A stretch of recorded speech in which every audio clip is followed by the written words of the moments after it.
करना है क्या ये एक इरेशनल है कि इरेशनल है। इरेशनल प्रूव करना है आपको root two irrational already given है, उसको प्रूव करने की जरूरत नहीं है, जस्ट आपको इसको प्रूव करना है। जब भी दोनों एक साथ दिए होते हैं तो आपको इसको प्रूव नहीं करना, आपको जस्ट इसको प्रूव करना होता है। 5 + 3 रूट टू इरेशनल, इसको आपको प्रूव करना है। इंपॉर्टेंट क्वेश्चन है, एग्जाम में जरूर आता है। तो सबसे पहले आप इसको क्या मान लेंगे, let 5 + 3 root two is rational. आप उल्टा मान के चलिए, अज्यूम कीजिए कि ये रेशनल है। आपको प्रूफ तो इरेशनल करना है, बट आप इसे अज्यूम कीजिए ये रेशनल नंबर है, सच दैट इस तरीके से कि 5 + 3 रूट टू अगर एक रेशनल नंबर है तो ये सम रेशनल नंबर a/b होना चाहिए, जहाँ पे आप a और b को क्या लोगे, इंटीजर। a और b क्या है, आपका इंटीजर है, ठीक है। अब यहाँ से आपको क्या करना होता है, ये जो रूट वाली टर्म है ना, इसमें दो टर्म है, एक 5 और एक 3 रूट टू। 3 रूट टू में आपको दिख रहा हो जो रूट वाली टर्म है रूट टू, उसको बिल्कुल सेपरेट कर लेना है आपको। कैसे करते हैं सेपरेट, पहले तो 5 को लेके जाइए, क्योंकि 3 को अभी नहीं ले जा सकते क्योंकि रूट टू के साथ है। रूट टू को तो हमें लेफ्ट साइड पे ही रखना है, तो 3 रूट टू को अभी आप यहीं रखिए। पहले 5 को लेके जाइए क्योंकि रूट टू के साथ 3 ऑलरेडी इनटू में है, पहले इनटू वाला नहीं जाता, पहले प्लस माइनस वाला जाता है। तो ये a/b के पास 5 यहाँ प्लस में है तो यहाँ आके माइनस में आ जाएगा। एलसीएम ले लेना, b और 1 का एलसीएम b। जब एलसीएम अलग अलग आते हैं तो ये इससे मल्टीप्लाई हो जाता है और ये इससे मल्टीप्लाई हो जाता है, तो a 1 से मल्टीप्लाई होगा a आ जाएगा और b 5 से मल्टीप्लाई होगा तो 5b आ जाएगा। और फिर नेक्स्ट लाइन में ये 3 मल्टीप्लाई में यहाँ पे डिवाइड में आ जाएगा, तो इस साइड रूट 2 बच जाएगा, ठीक है। ऐसे करना है इसको। अब आपको क्या करना है आगे, तो ये यहाँ से ही सारे स्टेप्स लिखने हैं। ये क्वेश्चन पक्का आता ही आता है आपका, इसलिए याद रखना थोड़ा सा कैसे करते हैं इस क्वेश्चन को। उसके बाद आपको क्या लिखना है, आपको लिखना है since a and b integers, a and b क्या है यार, इंटीजर्स।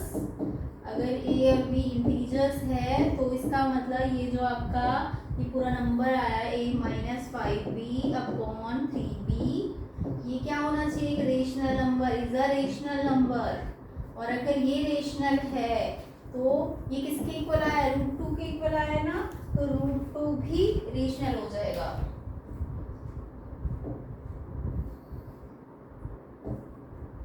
क्योंकि a - 5b/3b किसके इक्वल है, रूट 2 के, तो इसका मतलब रूट 2 भी कैसा है, रेशनल है।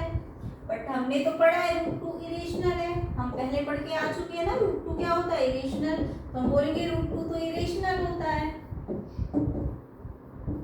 तो यानी कि कॉन्ट्रडिक्शन आया। दिस कॉन्ट्रडिक्ट द फैक्ट, इसने क्या करा, कॉन्ट्रडिक्शन किया।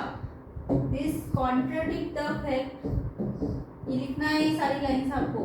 कॉन्ट्रडिक्ट्स फैक्ट दैट, कौन से फैक्ट को कॉन्ट्रडिक्ट कर रहा है, कि जो हमने स्टार्टिंग में फैक्ट लिया था कि जो हमने 5 + 3 रूट 2 को क्या माना था, रेशनल माना था, है ना। तो उस फैक्ट का ये अपोजिट आ रहा है, तो इसका मतलब ये रेशनल नहीं है, ये हमने गलत मान लिया, तभी तो कॉन्ट्रडिक्शन आया है।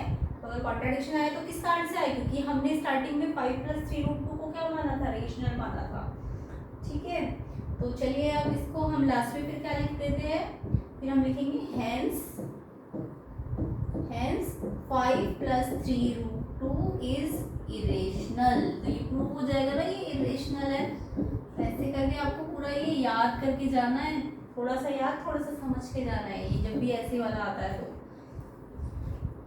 हेंस प्रूव हो जाएगा। तो ये क्वेश्चन मतलब 90% है कि पक्का आता ही आता है, तो आपको इस टाइप के क्वेश्चन करके जाने हैं।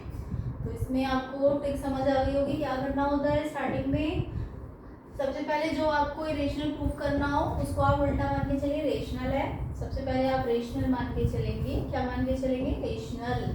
उसके बाद इसको इस कंडीशन में लगा देंगे, इस कंडीशन में 5 + 3 रूट 2 जो भी आपका नंबर है वो a/b कर देना। उससे आपको रूट वाली जो टर्म होगी उसको सेपरेट करना है। तो रूट वाली टर्म को सेपरेट करने के लिए आप क्या करते हो, जैसे x को सेपरेट करते हो तो पहले 5 को यहाँ लेके जाओ माइनस में, फिर यहाँ मल्टीप्लाई से डिवाइड में, फिर यहाँ जो भी आपका ये कोई ये आ जाएगा, ये बोलोगे आप ये रेशनल आ गया, तो अगर ये रेशनल आया तो इसका मतलब ये भी रेशनल आ जाएगा, ठीक है। बट ये रेशनल थोड़ा ना होता है। √2 तो आप पढ़ के आए हो। √2 क्या होता है आपको बोल रखा है पहले क्वेश्चन में, ऑलरेडी बोल रखा है ना क्वेश्चन में। देखो यहाँ पे क्वेश्चन में आपको ऑलरेडी बोल दिया कि √2 इरेशनल है, तो हमारा √2 इसके अकॉर्डिंग तो रेशनल आ रहा है। बट हमें क्वेश्चन में क्या गिवन है, हमें क्वेश्चन में गिवन है कि √2 कैसा है, इरेशनल है, ये तो हमें गिवन है। तो इसका मतलब हमारा कॉन्ट्राडिक्शन आ रहा है, एक जगह से हम रेशनल बोल रहे हैं और दूसरी जगह से हमारा इरेशनल होता है, तो कॉन्ट्राडिक्शन आया। कॉन्ट्राडिक्शन किस कारण से आया, क्योंकि स्टार्टिंग में हमने इसको रेशनल माना था, इसका मतलब ये इरेशनल होता है। ओके, तो इस तरीके से ये पूरी स्टेटमेंट लिखनी है आपको।